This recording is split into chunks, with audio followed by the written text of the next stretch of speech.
අද වීඩියෝ එක නම් අපි බලන්න ගියපු කොළඹ නත්තල් ගැන. එක පාරම ෆේස්බුක් එකේ වීඩියෝ එකක් දැක්ක ගෝල් ෆේස් එකේ තියෙන කානිවල් එක ගැන. ඉතින් ඒක දැකපු වෙලේ ඉඳන් මට යන්නම හිතුණා යන්න ඕනි කියලා. ටග්ගාලා හස්බන්ඩ්ට කෝල් කරලා කිව්වම එහෙනම් රෙඩි වෙන්න මම පික්මි එකක් දාන්නම් කියලා කිව්වා.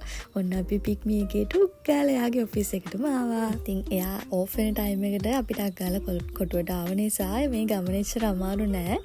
මුලින්ම අපි ගියේ වන් ගෝල් ෆේස් එකට.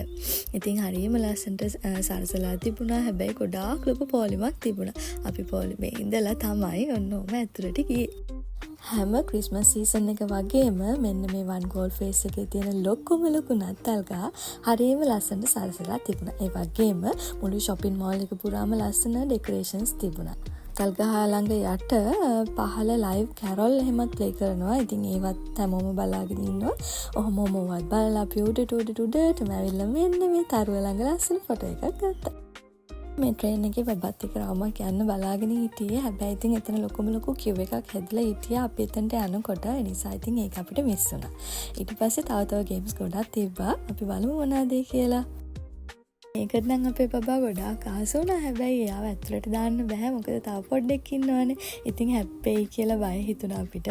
ඒ නිසා ඊට පස්සේ තව ගේම්ස් පෙන්නුවා. ඉතින් ඒවත් එයාට ප්ලේ කරන්න අමාරුයි. ඒ අතරේ මෙන්න මේ බිත්තියේ කලවලා තිබ්බ බෝල් එකක් දැකලා ඔන්නෝක ගලව ගන්න ගොඩාක් try කරා. අපිටත් ගලවන්න කී කෑ ගහනවා.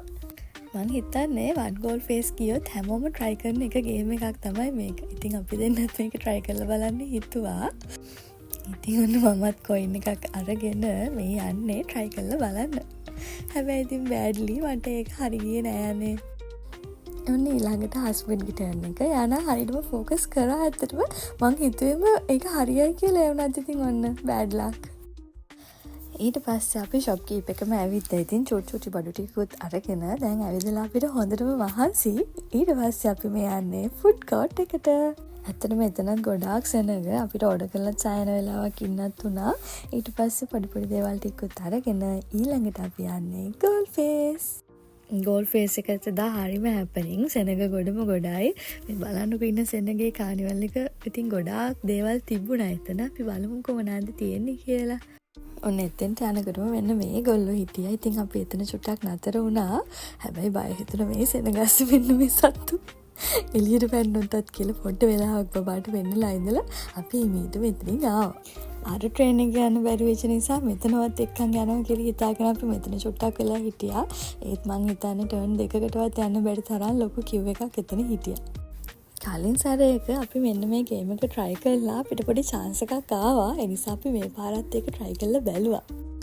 මේ තියෙන්නේ කානිවල් එකේ තියෙන ගේම්ස්. ඉතින් මේවා නම් ළඟින් යන්නත් බයයි. මොකද ගැලවිලා විසි වෙයි කියලා තරම් හිතනවා ඇත්තටම. මෙන්න මේක නම් අපි එකපාරක් ගියා බබත් එක්කම. ඒක නම් එච්චරම ලොකු අවදානමක් තිබුණේ නැහැ. හැබැයි සමහර ගේම්ස් නම් හරිම බයයි. මෙන්න මේ සාතියකට දැක්කම නම් මගේ කකුල් දෙක ඉබේ මේ පැත්තට ඇදලා යනවා.